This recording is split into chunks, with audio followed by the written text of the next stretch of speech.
All right, I'm getting really comfortable now. This is my second video. I figured I might as well just get right into it. This one I will start with the explanation of my teeth, as I do think it has some relation to the gang stalking. Okay, here's my teeth, right? I used to have the most beautiful smile, right? And that, I think maybe somebody is jealous of it. So they thought that turning me into this was going to be like the best revenge. But I'm cool with this too, because you know what? I get compliments. Even with this, people tell me I'm beautiful all the time. And the best way to make somebody run away is to just go like this. So, having no teeth is actually very helpful for my desire to not be fucked with. But where we started, this tooth, this one, has been knocked out. That's the only one I think that's completely gone. That tooth, I knocked it out at 12 in a bicycle accident. I ran into the back of a parked, like a maintenance truck on Canaan Road, while riding bikes with my brother. And then it happened again when I was 24. I was riding home from a critical mass by myself at night after I had a Foster's beer, and my tire got stuck in the roadway and I smashed my tooth out of my face a second time. So 2 bike accidents. The third time I lost it 12 years later at 36 years old, playing roller derby. I had braces, so the tooth didn't actually fall out, but it was like I had headbutt somebody or somebody headbutt me, and that cracked whatever tooth was remaining off. So it was just hanging on by the braces. So after I got my braces off, I did have a permanent retainer for a little bit that was holding things together. That got taken off. And then I decided that the retainer that my dentist had made me, it was a suck down retainer, like Invisalign type style. It wasn't tight enough. So I went on Amazon and purchased, it was like, I think a total I spent $150, and I got a suck down vacuum and all the materials I needed to make a flipper. So what I did was I made my retainer better than the dentist had done it, and I put a fake tooth in it and I just stuck it in there, and that was my tooth. I was fine with it because one of the things I didn't like about having the fake tooth was it got stinky. So regardless of whatever I do with my mouth, implants, I think they may give you more time, but everything has to get replaced like every 6 years, 10 years max. So I'm not going to pay $15,000 for some teeth. I'm going to just put a retainer in. I don't care. It doesn't bother me. Other people are superficial and they think that like, oh my gosh, I don't know what I do with no teeth. No, I love the peace that it brings me. But the only thing I am concerned, I don't want that shaggy lip that lets people know you don't have any teeth. So that's the only reason I'll put something in there. But let's tell you how I got to having no teeth, right? Because before it used to just be one missing tooth. And then I had a coworker who was constantly asking me at my job that I got gang stalked at. A coworker was constantly asking me, are you going to get your tooth fixed? Are you going to get your tooth fixed? This coworker actually knew from a couple jobs prior, right? So it was really strange. Found her. She used to be the receptionist. She started work at this place and kind of was the only person who cared about my teeth. Besides, I didn't even care. She was the only one who like had a problem with it. Because I used to go in sometimes without my retainer. I just have one missing tooth. Look at this. This is a lot worse than one. But anyway, so one day she asked me, and I'm like, what's it to you? Like, why do you care so much? Whatever. And I never saw her in the office again after that. But after that, I did go make an appointment with a dentist to get it fixed. I thought that, and this is me now being stupid because I probably should have gone by my house because they probably work on so many people that it's an in and out routine and I could have got exactly what I wanted, right? But instead, I went to Thousand Oaks, like the area around where I grew up, and I thought I could get better service out there, which was a huge mistake. I went to a dentist named Nima Aliaga. I don't know how you say it, but regardless, first visit there it was all right. It was like a regular dentist. I had gone in because one of my teeth was stinky. right? Like the smell that was coming out of my mouth, it bothered me so bad that I wanted to have, I think it was a cavity that I needed to have replaced. Um, so he did work on my cavities, and then like the girls in the front desk were pressuring me about, don't you want to fix your smile? Don't you want to do do do do do da? And I'm like, whatever, we'll get there eventually. It was part of my plan, and I was planning on getting a bridge, which would have been another permanent fixture for another 6 years or whatever. But after my last experience, I decided to go against that, and I'm going to explain the last experience now.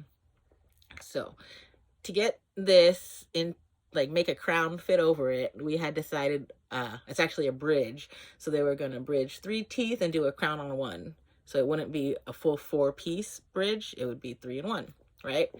I said okay to that, and I let him proceed with fully extracting whatever was left of this tooth, and then he shaved down this tooth, and I think there's one more tooth right here. He shaved all of those teeth down. This tooth is actually a cavity now. It wasn't before, but it became a cavity because they used permanent glue instead of temporary glue. So I had a surgery for this extraction, and the temporary was supposed to be in for like a week or 2 weeks, and he was supposed to remove it so he could check how the extraction was healing. I went back with the temporary, right? He was supposed to remove it. I'm thinking it's a temporary. He should just be able to and like pull it out. I was wrong. He had to use a slide hammer, which is like a dent puller. You know, if you've ever seen auto bodies take dents out of cars, they use this like stick, and it has a big old heavy piece on it, and they pull it back and they yank the part off. Well, my dentist put that on the temporary crown, and after he tried 2-3 times to yank the shit out, it didn't come out. So he was forced to saw the teeth, the temporary crown out of my mouth. That was so traumatic on its own. First of all, the Novocaine, like, I don't know, he started going, Novocaine didn't work, had to give me more Novocaine, went in again. Eventually it came out, right? So I'm thinking that's all behind me now. I didn't really understand what went on, but before I left that day, the assistant came in and she told me, oh, you know, and she looked like she wanted to tell me something. So she eventually came out with it, and she said, yeah, I feel bad. I used permanent glue on accident. I said, what? Right? And there's nothing that we could do at that point. It had already happened. So I'm like, I'm thinking it's not going to happen again, right? Oh, wow, you realize your mistake. Okay. So that was fucking wrong, because she came back in, put the second temporary on. It should have been temporary glue, because this one was supposed to be on until the actual final bridge came in, right? So I was supposed to pay him, I paid $2,000 for the work up until then, and then it was another $2,000 for the bridge. And when I think about it, that's actually kind of cheap, because every other dentist I've went to has quoted me around $15,000 to fix the front of my teeth.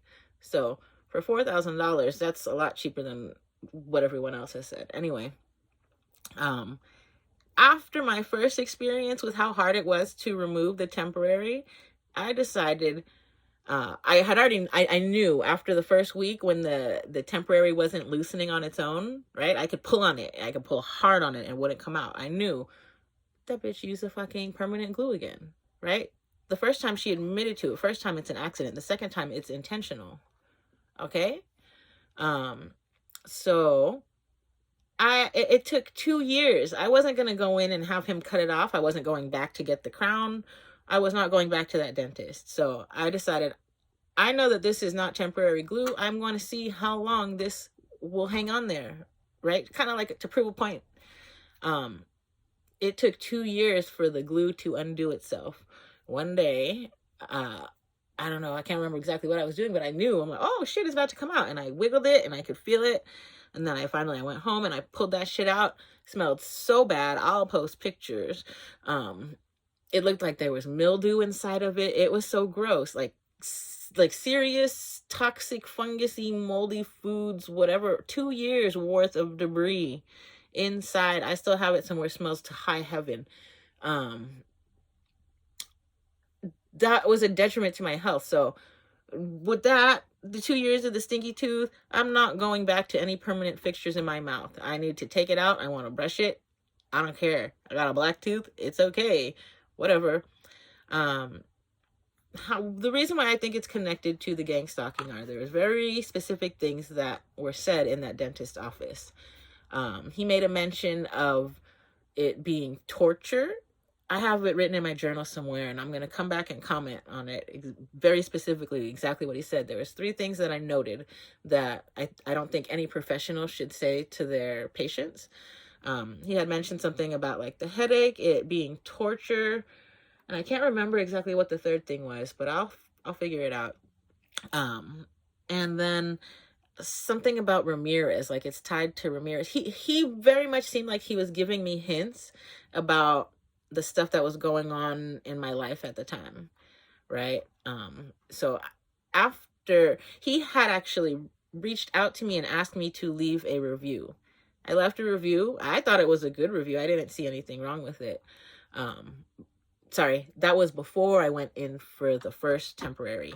And I think that after I left that review, I don't know what it was, if the review upset them or what. I don't know. I really can't tell you if something was taken wrong or if the Gangstalkers had reached out to them. I don't know how it got connected, but I really was not expecting that kind of service from that dentist.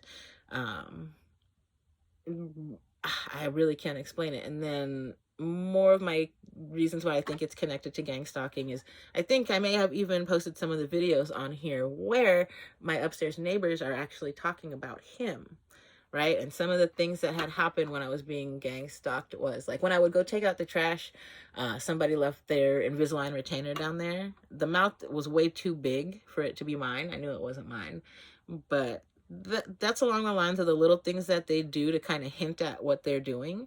So around the time that I was going to get my dental work done, that was one of the things that I found outside. Also found out back, this is way, way, way, way long ago, when it was like some of the people in the bike groups that I was riding with harassing me. There was a Slimer from freaking Ghostbusters. Somebody left one of those out back, specifically around the time when I would come down and find it. And like, I know anybody else listening to this is going to be like, oh, that's unbelievable. But one of the things I want to show you is this right here. So around the time that the Slimer was left, this was put up. I don't know.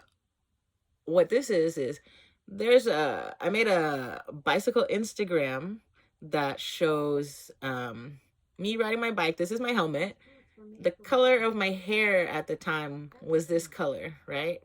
And then I think that there are some other similarities. But I definitely, the teeth, that was it. But the artist who did this, his nephew, around the same time that I found the Slimer outside the back patio, he had posted on his page a picture of his nephew wearing a Slimer onesie, right? Oh, wow, what a coincidence. These were the same people that would come on and they would like my posts and then they try to follow me. So it's a whole lot of like just evil social media stuff. So I'm telling you all of this to let you know that it's a small world. There's the dark web. The dark web, there are secret forums, there's Facebook forums where people connect with each other, right? They front, like it makes it look like it's something else, but it's really not. Similar to how they have child pornography Facebook groups where you have to like know a password and do a certain thing in order to get access to the secret lists, and then they start sharing your videos and shit. Gang stalking is very similar to that kind of activity. I think that they have to like prove themselves that they're worthy by committing a crime, and then I'm still learning about it, but I have reason to believe that they're getting compensated because I cannot see any reason that somebody would just do this for just the fun of it. Like, it's been more than 2 years. Like, it's not that much fun. Even if you are getting paid, right? It's not that much fun. These people are relying on it as a source of income, which is why I think that they continue to do it. Either they're not able to get a job that pays them well, or they just are lazy and they enjoy doing shit like this. So these are some of the things, and that is just the explanation. I was supposed to be short, but I'm going to talk about all this stuff, and it's all related. But right now, I'll tell you, I'm not high. I haven't smoked any weed. And I'm just sitting here passing my time making videos for YouTube. I'm trying to think of what I'm going to talk about next. I have so much. My next video I'm going to share with you is the first I'm going to talk about the flooding of my kitchen sink and who was behind that. And then I'm going to talk about the flooding of my bathroom. I think I'll do both of those in the same video. It's a similar problem, right? Like, one of the things is I think of, it was a good 8 years where there was nothing. There was nothing in my life that was really, that I really thought of as an inconvenience. Nothing that stressed me out. Right? Aside from my dog getting older and sick and having diarrhea and stuff, that was the most stressed that I had been in my life, I think. Right? And then all the gang stalking started happening. So what the gang stalking is, it's people who are conspiring to make you look crazy, discredit you, prevent you from your forward motion in this world, right? I don't even know. I can't tell you where I'm going. I got ADHD, autism, all of those. I swear those are not necessarily diagnosed by a qualified medical professional. But I did speak with a therapist who pretty much guaranteed that I have ADHD. She said she has reason to believe the other things, but she wasn't able to confirm. She tried to get me set up to take Vyvanse, I think it is, which I'm not. I'm not going to do any of that. What I need to do, if I can calm my mind, I can make it through this. I don't need medication. One of the things that I'm going to be working on next is, what is it called? Binaural beats, because I am increasing my level of consciousness. I've already had experience with communicating through brainwave, so that's where I'm going next. I am actually appreciative of the gang stalking experience because it helped me learn a lot about myself, push me to my limits, and I'm still fucking here, right? I'm here and I have the ability to laugh at anybody who comes to interfere with my peace. And I couldn't say that before. Before, I was a fucking wreck. So I'm actually enjoying this part of my life. I don't know if it has to do with me being over 40 now. I'm 40. I'll be 41 this year. But I definitely think, even with everything that I experienced, as horrible, as tragic, as terrorizing as it was, that I have improved as a person in the last 2 years, in the last 10 years. If it continues, God knows what I'll be. But what I do know is I do need to start having more complete thoughts. I need to focus more on what I'm trying to do, because anytime I'm interrupted by the gang stalkers, I do what I'm doing right now. I'll stop, I'll make a video about it because I have to document it. One of the things that was able to help me gain my sanity, one of the reasons I'm able to speak about all of this, is the extensive amount of videos that I've taken. So I can see my state of mind. I can tell you if I'm sweating. I can tell you by the sound of my voice. You could almost hear my heartbeat in some of them, right? Like, there's so much, and I want to explain it so that people understand, people who don't already know about it, they understand that they can also become a victim very easily. If you piss the wrong person off, if you piss anybody off really now, because everybody knows about the dark web and has access to it, if you piss somebody off, it's as simple as them putting your name onto a forum on the internet, and the rest of your life can be hell. So just be a good person. And then what it's going to circle back around to is all these people who are gang stalking. I can't wait till their shit gets fucked up, right? They are like satanistic people who enjoy doing these kind of things. But when you think about life, like, what kind of energy do you want to surround you? I don't want to be surrounded by that energy. I am a light being. So what I do is I reflect their dark energy back on them, and they are loving it right now, let me tell you. So much so that they recently asked me to take my cameras down, and guess what? I don't care. So I'll come back to you in the next video, and we're going to discuss how they flooded my kitchen and my bathroom.